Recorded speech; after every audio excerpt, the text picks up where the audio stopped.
Hello, I'm Eleanor Barraclough. I'm the author of Embers of the Hand, Hidden Histories of the Viking Age.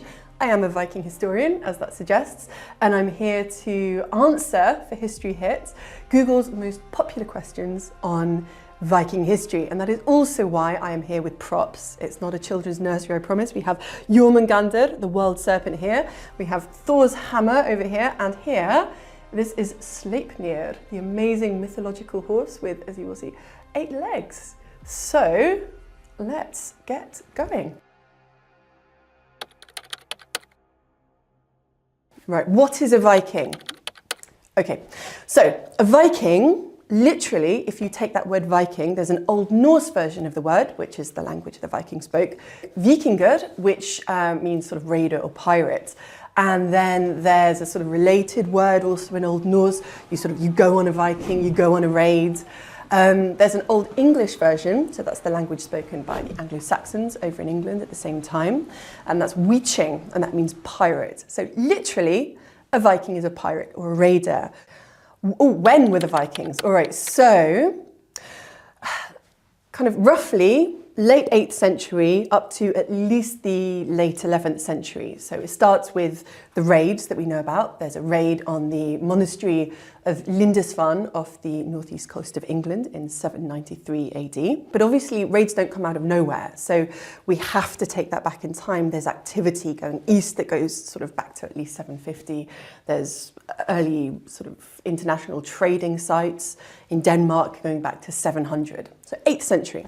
Okay, what were the Viking countries? Right, so Scandinavia is the homeland, so we're talking Norway, Denmark and Sweden. But the point of the Viking Age, and the reason, well, part of the reason at least it's so interesting, is that they become part of a much broader Norse diaspora. And so, you know, they settle in the British Isles, in Ireland, Iceland, Greenland. They reach the edge of North America, although they don't settle there. They go down the Eurasian steppes and the waterways in what's now Russia and Ukraine. So it's a really broad geographical area, but it starts with those Scandinavian homelands. Were there Viking women? Well, it depends on our definition of Viking. If we're looking at raiders, that's pretty much a male activity. But if we're looking at the Viking Age, yeah, there's definitely women. You sort of need women for any kind of historical era to keep that era going, otherwise no humans.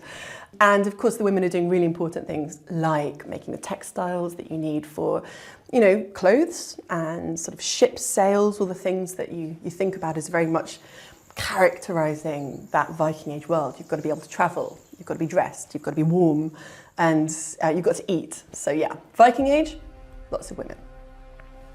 What did Vikings really look like? So definitely no horned helmets. That's one of the most important things. Scrub the horned helmets.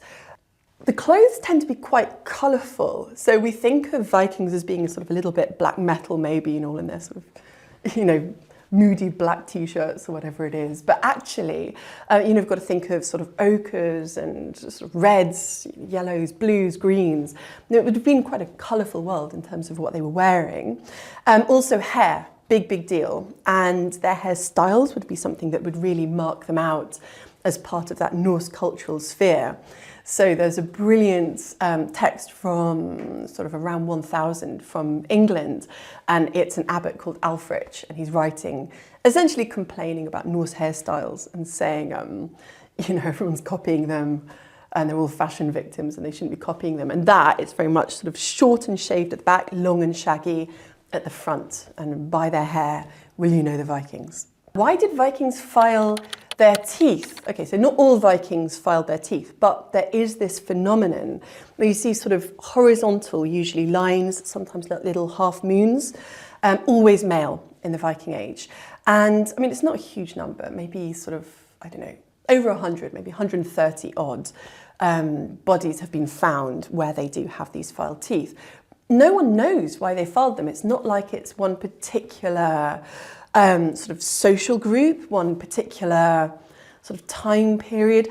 There does seem to be an association with the island of Gotland, so sort of off the coast of Sweden in the Baltic Sea.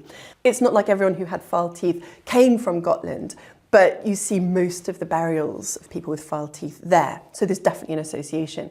But you also find, I don't know, there's a couple in Denmark, there's one in a mass grave from Ridgeway Hill in England. So no one knows. Yeah, it's a good one.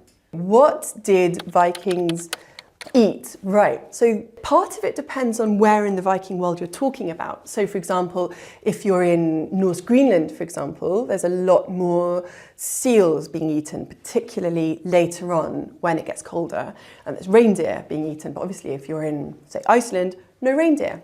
There's enough seals.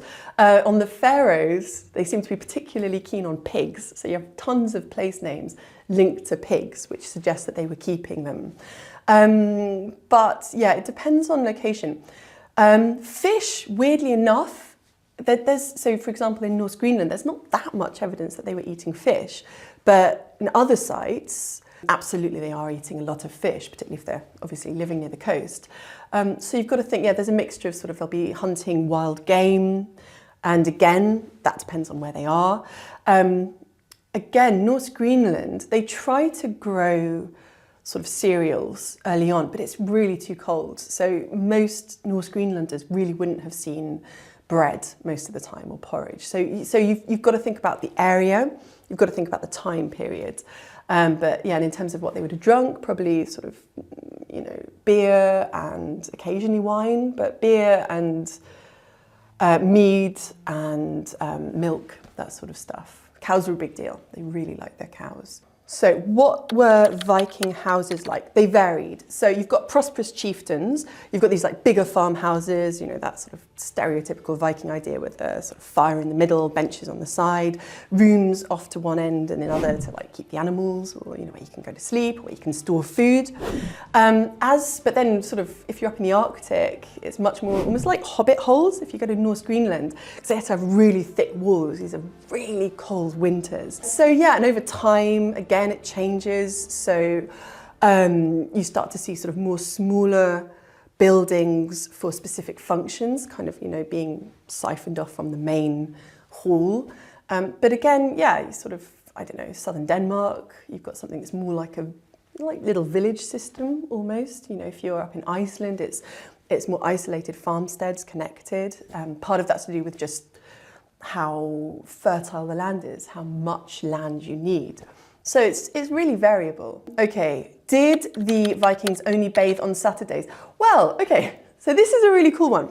The Old Norse word for Saturday is laugardagur, which means sort of bath day or washing day. So there's definitely that association with frequent bathing, but Saturday bathing as well. When you get into Iceland, of course, you have those lovely natural hot springs. And so I'm not sure whether it would have just been on Saturdays, but for example, when the country converts to Christianity in around the year 1000, where they convert, there aren't any hot springs. And so everyone says, well, no, we're not being baptized till we're on our way home, because we know where the good hot springs are. Thank you very much. So there's definitely, yeah, this idea of Vikings as being sort of dirty and matted is absolutely not true. And Saturday was the day. Did the Vikings have slaves? Yes. And they often were slaves, yes. So the sort of enslaved population of Scandinavia, it's crazy, it's been estimated around the year 1000, it may have been 20 to 30% of the population. And we're not just talking about enslaved people that have been taken on raids, although certainly that's true. And there's a big proportion of, for example, the early Icelandic population that are enslaved peoples who've been brought from the British Isles and Ireland. So that's definitely the case, but there's all sorts of other ways you could have ended up essentially enslaved. So if you were in debt, for example, or you might be born into slavery, but you might be very much Nordic and born into slavery. So it's complex, but yeah, it's a really, really important thing to bear in mind. There's a huge proportion of the population that's enslaved. Why were Viking ships, longships, so special? This was cutting edge technology, it really was. So you've got, for a start, you've got the planks, and it's this clinker built style where you have these wooden planks, often oak, for example, sort of overlapping against each other, going up the side of boats. And that means that they're very flexible. So you imagine them moving in the water, and they're really going, they can sort of cross the waves in a way that other ships might have not been able to do. They're also flat-bottomed, and this is really good because it means they're stable at sea, but they're also able to get into shallow bays, and that might be, for example, when they come to somewhere for trading, but also that's true of the raiding, that you needed to be able to get into places that you weren't expected. Then you've got these beautiful sails, and there's some archaeological evidence, there's also sort of written evidence that you have these beautiful sort of striped, coloured patterned sails, and those would have been like amazing, like time consuming to make. It would have taken sort of the equivalent of its sort of 2 years labour to make one of these sails, for example, for an individual. Obviously you're doing it collectively, and when I say an individual, I mean women. So again, without women, there is no Viking Age. There are certainly no Viking ships. But they are special. They are really, really special, very beautiful. How did Vikings navigate? Okay, so a mixture of ways. Part of it seems to be through oral information that's passed between sailors and passed down generations.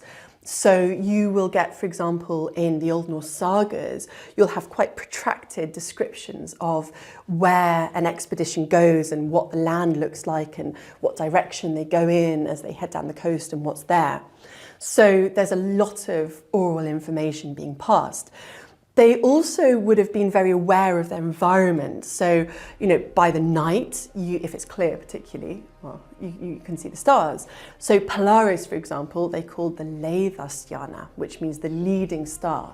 So that would have been very important. By day, they're looking at the position of the sun, they're looking at sort of the clouds, all those usual things you'd expect.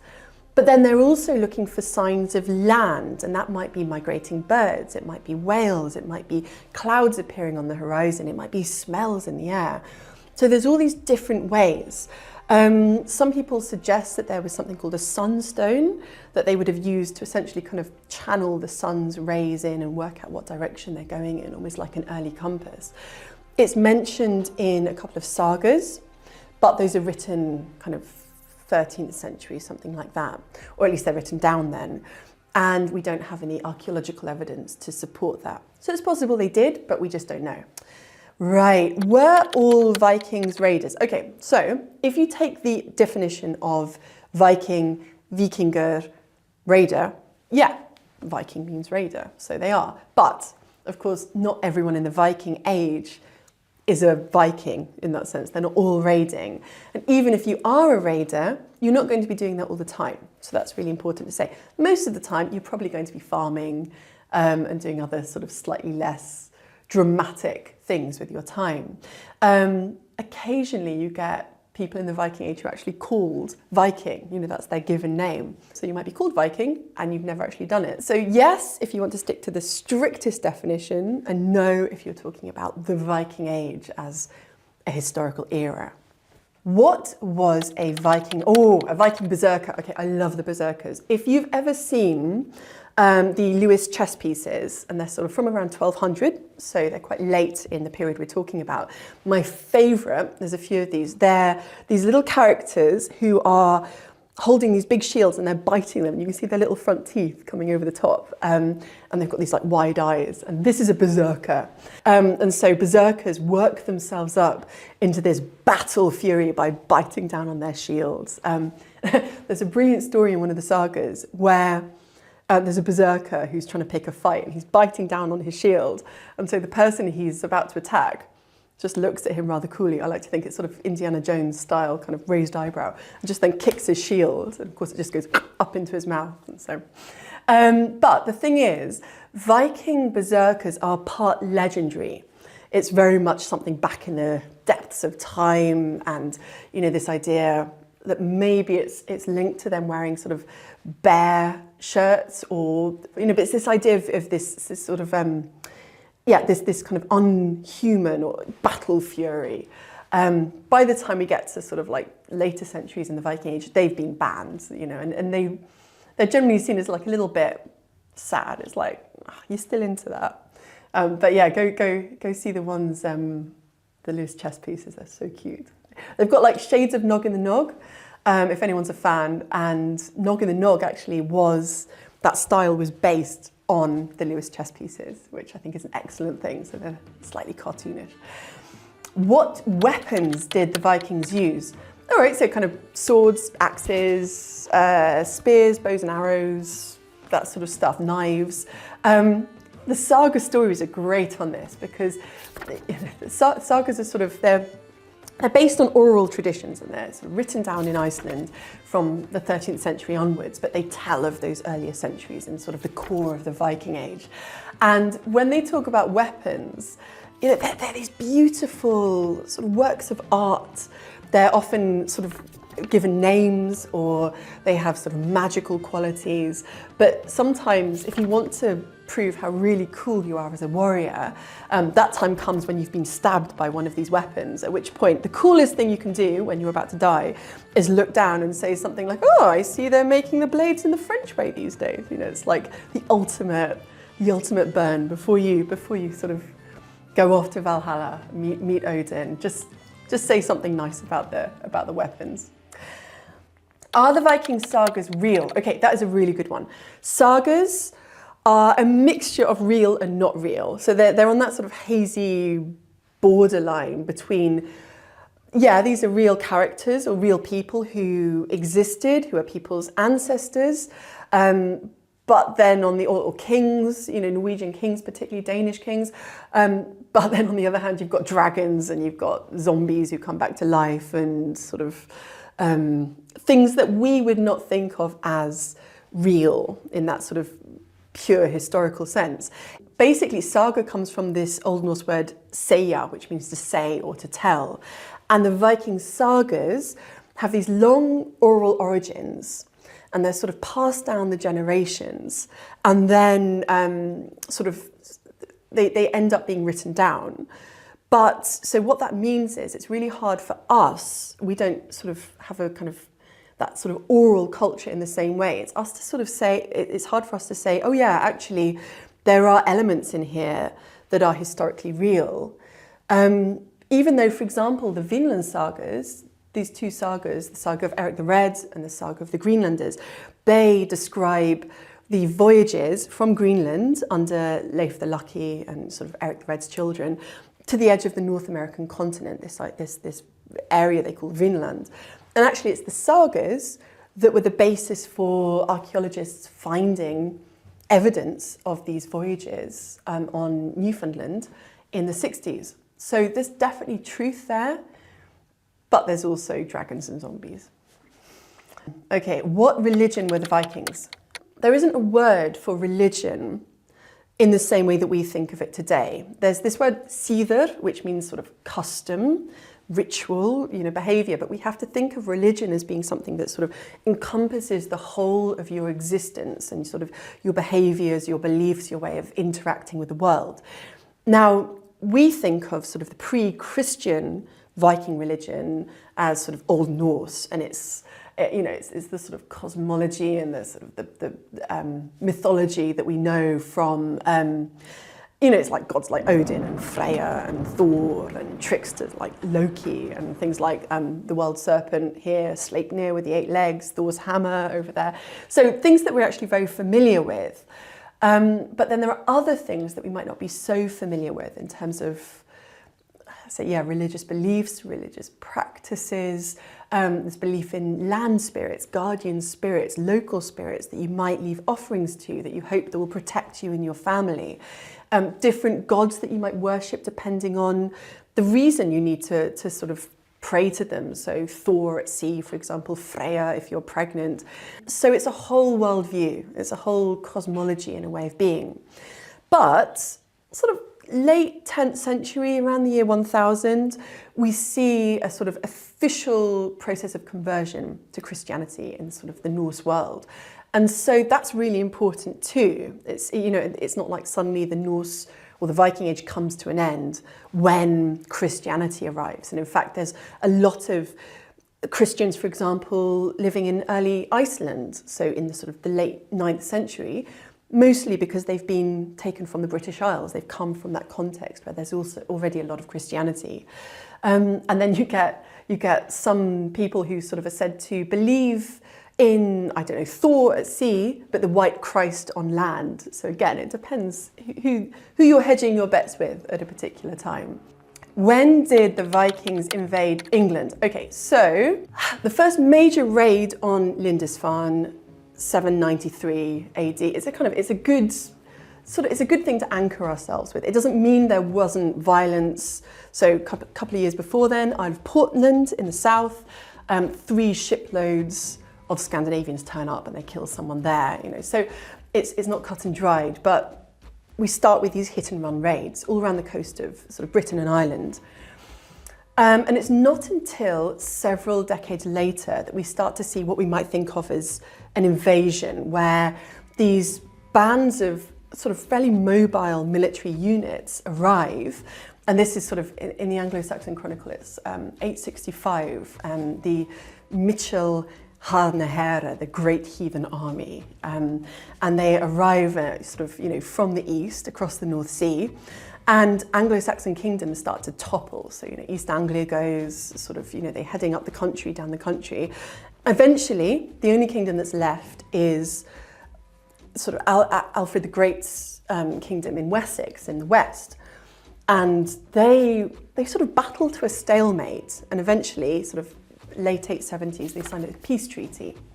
And this peace treaty doesn't say the Vikings are going to leave. It says they can take over part of the country in the east and the north that we now think of as the Danelaw, although that wasn't used until a bit later. And so then we start to see settlement. We start to see families coming in. There's 876, there's in the Anglo-Saxon Chronicle, when the Norse reached the kingdom of Northumbria, sort of in the north of what's now England, it says they proceeded to plough the land and support themselves. That's really important. So it's at that time that we start to see sort of that movement from hit and run raids to a military invasion to settlement. What happened at Lindisfarne?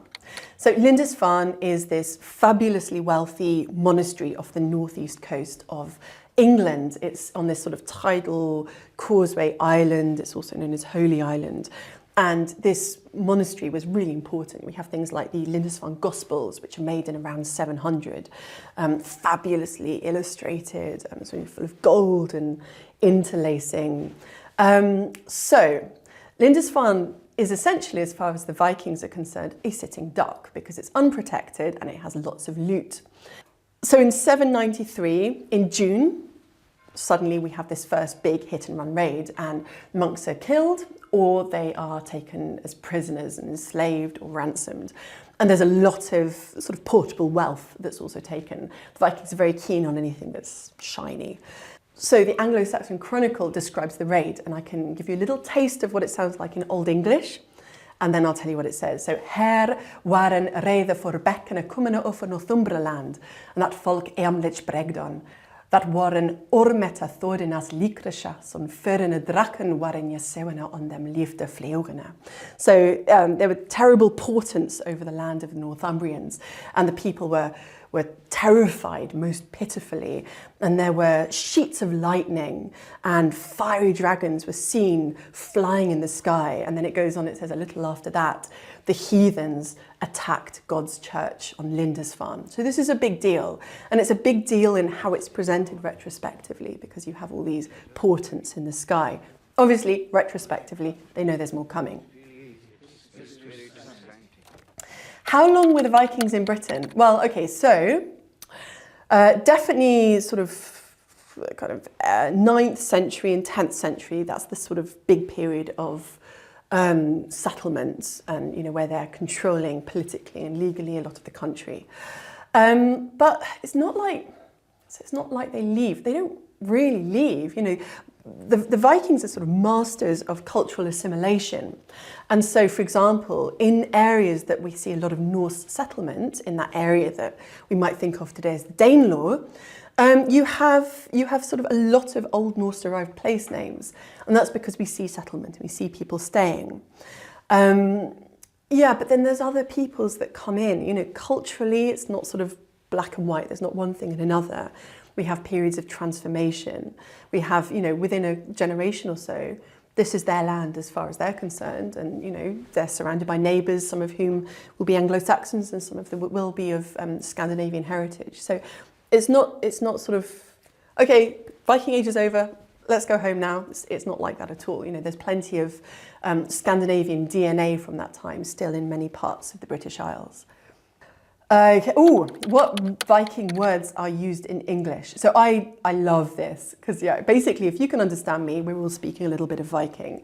There's about, I don't know, maybe sort of 700 words that survive in modern English that are taken from Old Norse. Some really good ones like die and sort of window and cake and egg, you know, so like everyday ones, and then sort of more grammatical ones like they, their and them, which is quite a big deal because those sorts of words are quite hard to transfer between languages. My absolutely favourite one is glitter. Like, that's a good one, right? That doesn't feel like a very Viking-y thing, but there you go, glitter. Oh, which Viking discovered America? Like, other than everyone who was already living there, of course. Okay, this is in the Vinland sagas. There are two sagas, Saga of Eric the Red, although Eric never actually gets to the edge of North America, and the Saga of the Greenlanders. And according to those sagas, around the year 1000, there are expeditions to the edge of the North American continent. So according to one of these sagas, it's a sailor called Bjarni he drifts off course, but he doesn't even bother to land there. And so when he gets back to Greenland, everyone's a bit unimpressed because it's like, you didn't even want to look at this whole new land that turns out to be a whole new continent. So the classic story is that it's Leif and Hefni, so Leif the Lucky, who is the son of Eric the Red, who leads the first expeditions out there, and he builds these sort of overwintering camps, leifsbúðir, that means that they sort of mend their ships, they can wait for spring to come, the weather to improve, and then they can carry on sort of exploring the coastline around. So it's like coming down, it's Baffin Island, they call Hetluland, which means stone slab island. Then from there they come down to Labrador, which they call Markland, forest land, and then Newfoundland, where we find the archaeological evidence, and then this area going south from there. But having said that, in terms of exploring in both sagas, it's enslaved people who do that. So in one, it's a German called Tyrkir, and in the other, it's two Scottish slaves called Haki and Hekja, and they're the ones that go and find sort of wild grapes and self-sowing wheat, all the bounty of the land. Did the Vikings invade Paris? Right, well, they certainly besiege it. So in 845 is a big siege under someone, I think in the annals it's called Reginherus or something, but it might be Ragnar. It might be the historical version of sort of the mythical Ragnar Lothbrok, or Hairy Breeches. So apparently it's sort of 120 ships, they sail up the Seine, and then this very classic thing that the Franks do from time to time. So the king at that time is Charles the Bald, and he essentially has to pay the Vikings off with gold and silver, like huge amounts of gold and silver. Problem is, Viking raiders, they're a bit like stray cats. If you feed them, they'll come back. And so then, like, I think there's 3 attempts where they try and get back in the 60s, in the 860s that is. And then in 885, there's another big siege, and possibly 300 ships, something like that. So, you know, several thousand men are there, sort of laying siege to Paris. And what's really interesting there is that at that time, Charles the Fat is king. And he basically says, oh, just keep on going up the Seine, you know, go to Burgundy. There's trouble in Burgundy, they're all uprising, go and raid there, it's fine.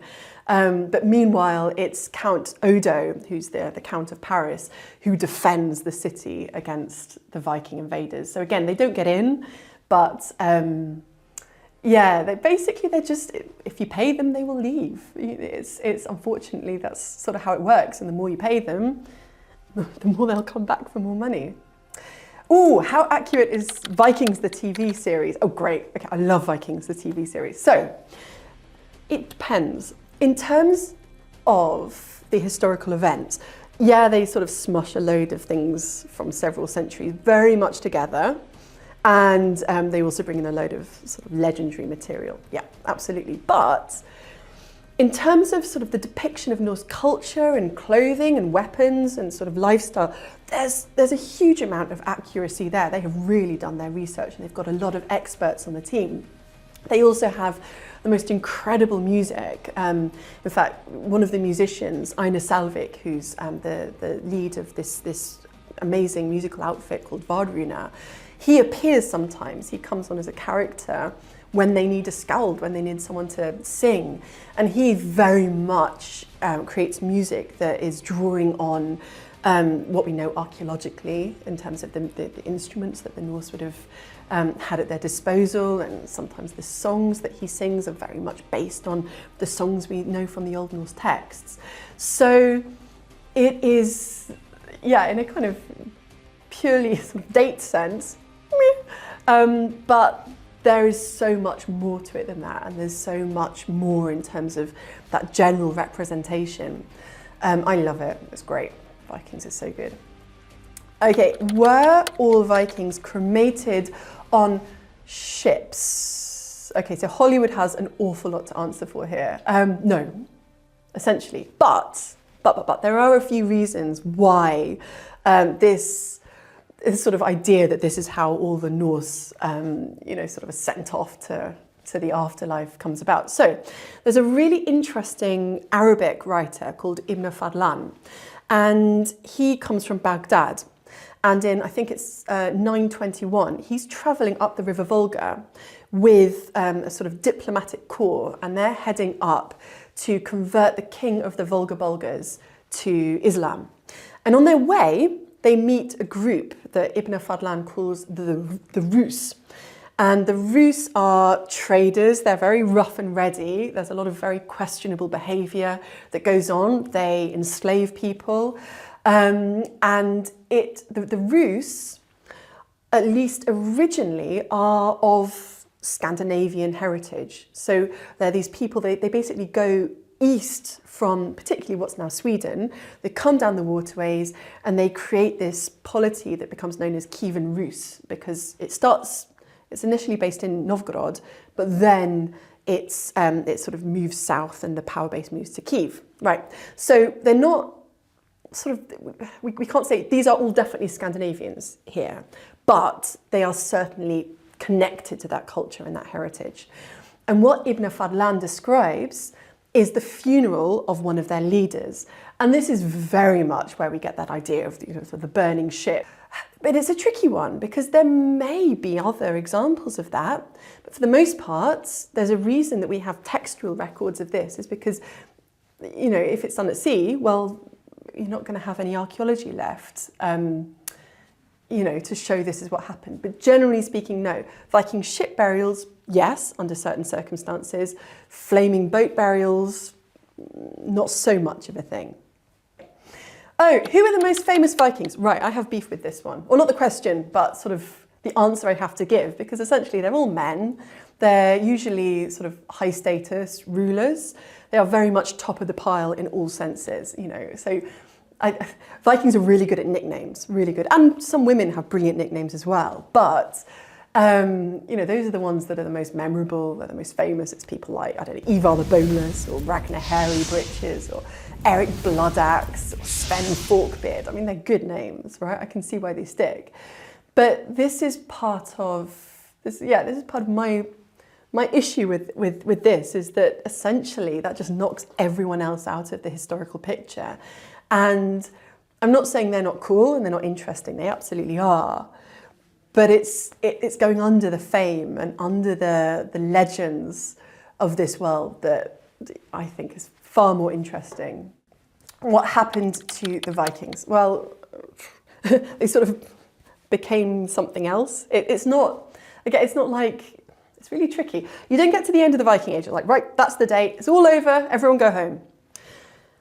So that means that it becomes a process of transformation, cultural transformation, political transformation. Just life moves on. And so the people who were, the hit and run raiders at the start of that period, and sort of everyone else who was there, well, then we move into sort of invasion, we move into settlement, we move into exploration, we move into sort of, you know, that people become Christian, you know, politics changes, it's sort of who's in charge of trading routes changes, you know, there's kind of Black Death arrives. So you've got to think of this historical film sort of spooling forwards, and there's no one point where it's no longer sort of Viking. There are ways you can think, okay, if this characterizes the Viking Age, then yes, certainly by sort of X number of centuries later, this is no longer the Viking Age, sure. But it's gradual, it's transformation. There are more mysterious questions. So one of my favourites is what happened to the last generations of Norse Greenlanders. So Greenland is settled from Iceland predominantly in sort of around 985, that sort of time. And it survives in one form or another all the way up to the 1400s.